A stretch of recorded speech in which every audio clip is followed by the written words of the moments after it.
a 4-story painting of a penis that piqued the curiosity of New Yorkers when it appeared on Christmas Eve, was being painted over on Wednesday by order of the building's landlord. The painting, on an apartment building on Broome Street in the Lower East Side, was commissioned by a local street art foundation and made by a Swedish artist, Carolina Fockholt, as a companion to a similarly vast if more abstract vagina, further east on Pike Street. Fockholt told The Guardian her work was often about not feeling ashamed of your body and who you are as a sexual being. "I usually paint giant vaginas, pussies, and cunts," she said, "and since I had just finished one on the side of a 5-story building, I felt like a dick was needed. The wall space on Broome was a perfect fit for it."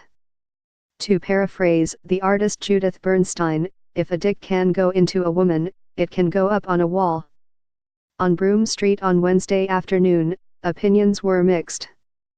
A laundry owner in the mainly Chinese neighborhood, who declined to offer his name, said the image had made residents uncomfortable.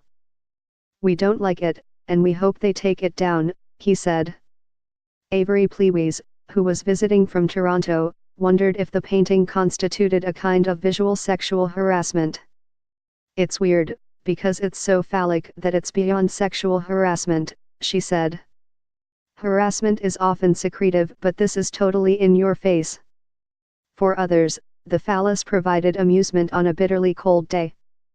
Some noted the neighborhood's long association with street art and graffiti, including work by Jean-Michel Basquiat, Keith Haring, and Richard Hambleton. "The colors make it very artistic," said Lauren Deutsch, from Los Angeles. "I'd laugh about it, but I wouldn't want it myself. We don't see anything like that in LA." 3 doors down, at Spring Studio, George Peterides was leaving a drawing class where he had been studying Leonardo da Vinci and anatomy. "Walking out and seeing this is a massive contrast," he said. "That's what some people think of as art right now. It doesn't offend me, but it doesn't bother me either, and I'm not going to spend a lot of time thinking about it." It turned out he would not need to.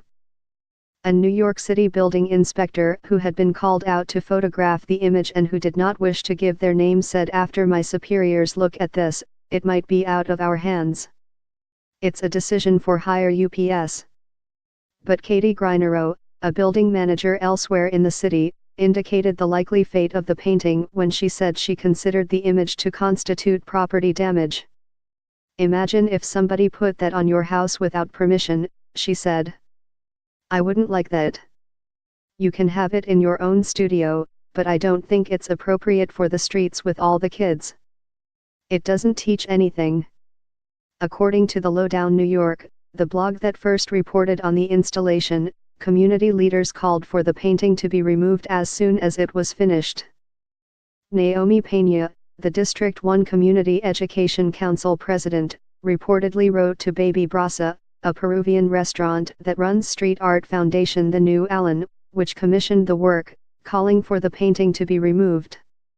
Contractors were soon called in.